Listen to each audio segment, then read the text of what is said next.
Fellow citizens, friends, on the eve of the 52nd anniversary of India's independence, I have great pleasure in extending to all fellow citizens, whether living in India or abroad, my warm greetings and felicitations.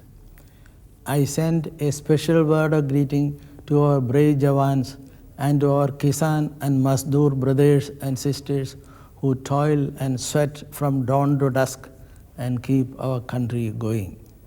I would like this year to convey the boundless admiration and gratitude of the nation to our defense and paramilitary forces. It is the death-defying courage of our young men hailing from every state and every part of India, the sons of our common folk, fighting on the bleak and hazardous heights of Kargil, Batalik and Dras, that protected India's sovereignty and territorial integrity, driving the intruders from our sacred soil across the line of control in Jammu and Kashmir. Tomorrow, when the national tricolour flies atop the ramparts of the historic Red Fort and over a multitude of humble dwellings across the land, it will flutter in salute to the flower of our youth who sacrificed everything to preserve the honour of our flag. We must resolve now that their sacrifice does not go in vain. Years ago, our first Prime Minister, Pandit Jawaharlal Nehru, had noted the common failing of our country and observed that, I quote, "The basic fact remains that we have yet to develop as a unified nation. Under some calamity or external danger, we may well unite. When the immediate danger is removed, we fall back into our respective shells and lose the sense of the whole. We try to get out of these shells, and then something happens that lays bare our inner urges and failings. Whether it is provincialism or caste, we still live in a tribal age." Unquote. Kargil has shaken us out of our narrow shells and forged a new national unity in the crucible of the common danger suddenly imposed on us. Friends, we hear voices from the other side threatening more Kargils in the future. We have to remain united and prepared, not only when the warlike situations come upon us, but in normal times also, so that we are not ever again taken unawares by surprise attacks. We have to pay special attention to strengthening our armed forces, equip them with the latest weapons and force multipliers. Hitherto, our expenditure on defense has been one of the lowest in the world in terms of percentage of the GDP, much lower than that of our neighbors. It is incumbent upon us to rectify this imbalance. At the same time, let us remember that a country is defended not by arms alone, but by wise policies and the strength of its economy, by the justice and cohesion of its society, and by the unity of its people. We are a peace-loving people by nature and tradition. We wish to live in peace with our neighbors and with the entire world. Indeed, it was due to this passion for peace and our desire to avoid a fratricidal civil war in the subcontinent that the leaders of the Indian National Congress agreed to the partition of our motherland into India and Pakistan. It is ironic that this great sacrifice on our part and our desire to live in peace with Pakistan have not prevented unprovoked aggression and subversion against our country. In October 1947, in the very first year of our independence, Pakistan launched an attack on us in order to wrest Jammu and Kashmir from the Indian Union. On October 29th, Mahatma Gandhi said at his prayer meeting in Delhi that now that the Maharaja of Kashmir has announced his decision to accede to the Indian Union and that he has taken refuge in the Indian Union, he should be protected. Answering a question as to what should be the small band of Indian soldiers sent to Srinagar by A.R. Du, Gandhiji said, I quote, "Let them fight to the end. The job of armed soldiers is to march ahead and repel the attacking enemy. They die in fighting, but never retreat. It was this advice by the father of the nation and the apostle of non-violence that our brave soldiers followed in 1947 and in the recent attack on us in the Kargil area in Jammu and Kashmir. In January 1948, Gandhiji said, and I quote again, "We must never, under any circumstances, treat anyone as our enemy. My reason and my heart tell me that if some reason we are unable to forge friendship between Muslims and Hindus, not only here but in Pakistan and in the whole world, we shall not be able to keep our free India for long. It will pass into the hands of others, and the freedom gained by both India and Pakistan will be lost." On the awful prospect of a war between India and Pakistan, he further warned with a shrewd insight into the real politics of the world that, and I quote, "If we imagine today that we can fight and win, let me say that even before you do so, some other world power is going to swallow us up. It will swallow, in fact, both the countries. If all my friends who are sensible people and who have spent several years with me in my work understand that much, we would all be safe," unquote.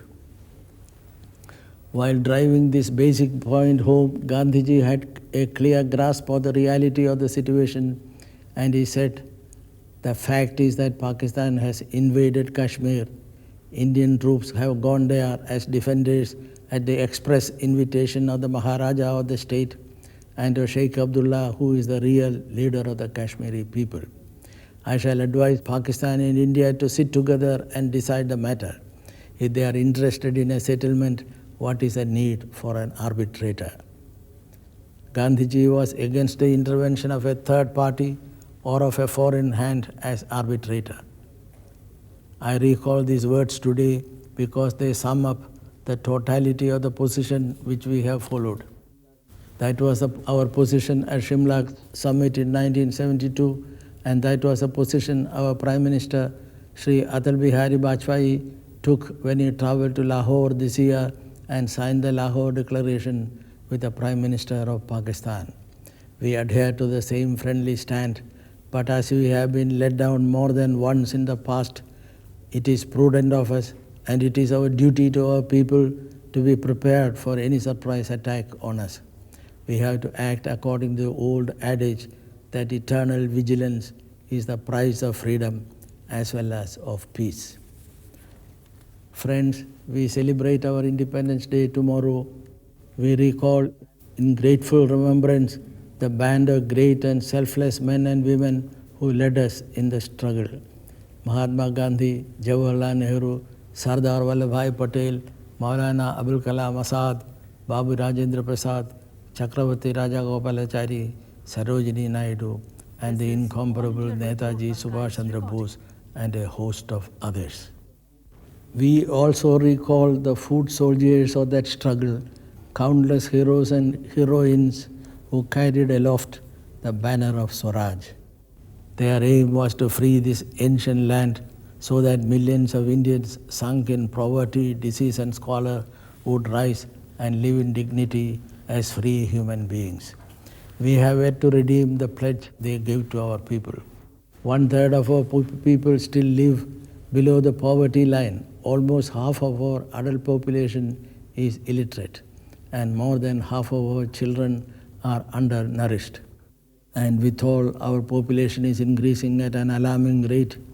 It has been estimated that India's population would cross the 1 billion mark on Independence Day. The great strides we have made in economic development and in the improvement in the condition of our people has been to some extent negated by this population explosion. We have to gather the political and social will to stem this tide instead of frittering away our energies in the pursuit of politics of power and pelf. Great causes cry out for our urgent attention. The women of India have not yet come out of the long night of discrimination, inequality and denial of rights in which they have been living for ages. But it is gratifying to note that in different parts of India, they have been rising and organizing themselves in movements for self-employment and economic empowerment. They need political support. The struggle for basic minimum needs of our people for food, nutrition, health, education, drinking water and energy remain an unfinished business. The magnitude of these problems is so immense that if we do not address them as our overriding political, social and economic priorities, the galloping population would overwhelm us in the future.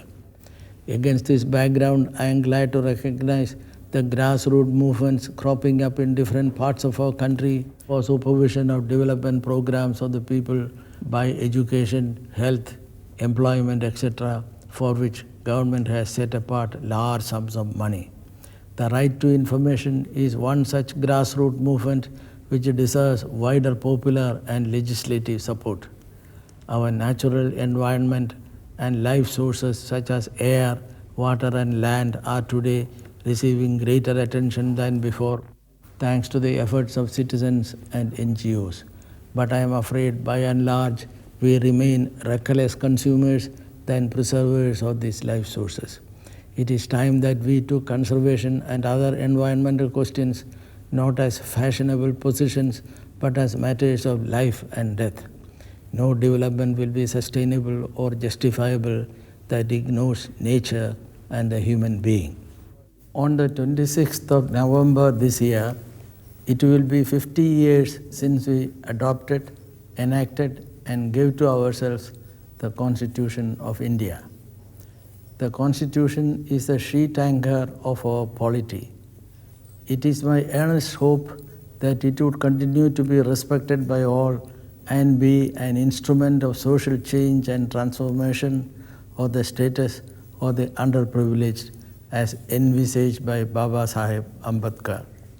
Science and technology, which occupy the center stage in our progress, is paying heed to the human dimensions of development.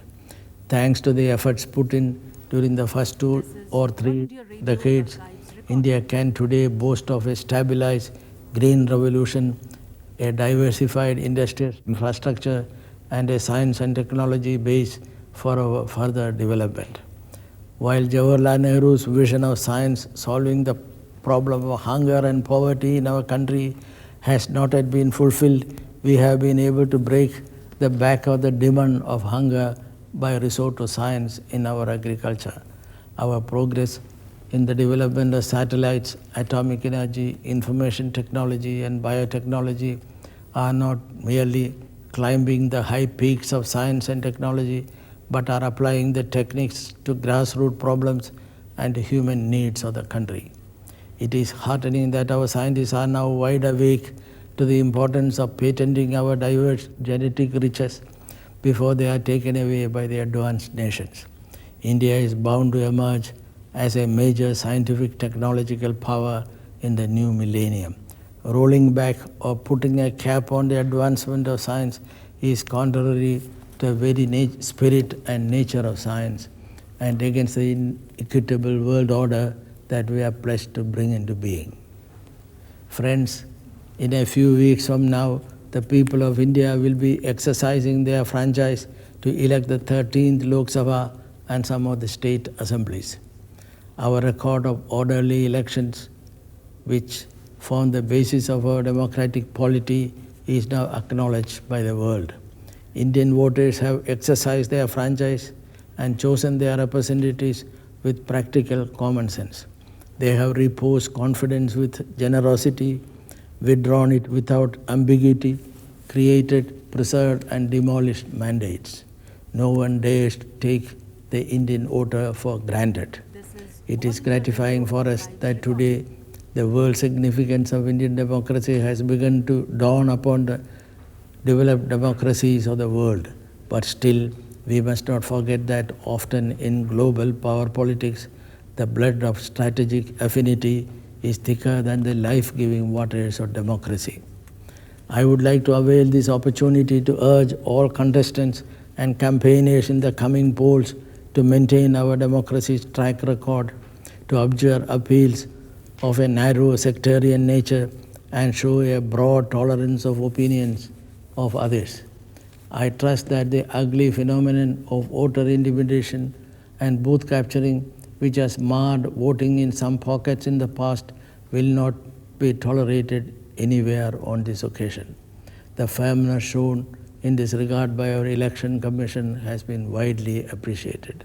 Our Election Commission, our judiciary and other constitutional authorities like the Office of the Comptroller and Auditor General of India are institutions of which we are proud for their impartiality, objectivity and sense of responsibility. Likewise, we derive great satisfaction from the functioning of the national commissions that have been set up for the welfare of our minorities, women, scheduled castes and scheduled tribes and other vulnerable sections of our society. Fellow citizens and friends, on this last Independence Day of the century, we have every reason to look forward to the new millennium with hope and self-assurance. Despite all the obstacles set in our path, we are well served by the strength of our democratic institutions, and we draw sustenance from our rich heritage from the past and from the reawakened spirit of our people. In this spirit, we send our greetings to our neighbors in South Asia, to Bangladesh, Nepal, Bhutan, Sri Lanka, Maldives and Pakistan, with whom we are engaged in the adventure of building up SAARC as a prosperous and viable regional entity. We also send our greetings to the friendly countries of ASEAN, with whom we are closely associated, and to Japan and to the countries of West Asia and Central Asia, with whom we have traditional ties of friendship. I am delighted that our relations with the People's Republic of China have improved. On the 50th anniversary of the founding of the People's Republic of China and of the establishment of diplomatic relations between the two countries, I would like to send our warm greetings to the people and government of China. It is a matter of satisfaction to us that our relations with the countries of the sister continent of Africa, the Commonwealth of Nations, the European Union, and the United States of America are marked by warmth and understanding. Our close relations with our time-tested friend Russia continue to develop and diversify in several fields as well as in multilateral fora. This is most gratifying. From the inception of our independence, India has been striving for a one world that is free from the scourge of war and free of weapons of mass destruction. In the new century that is at our doorstep, we pledge ourselves to persist with this effort. Towards this, we would like to see the full potential and scope of the United Nations organization realized through wider representation and restructuring.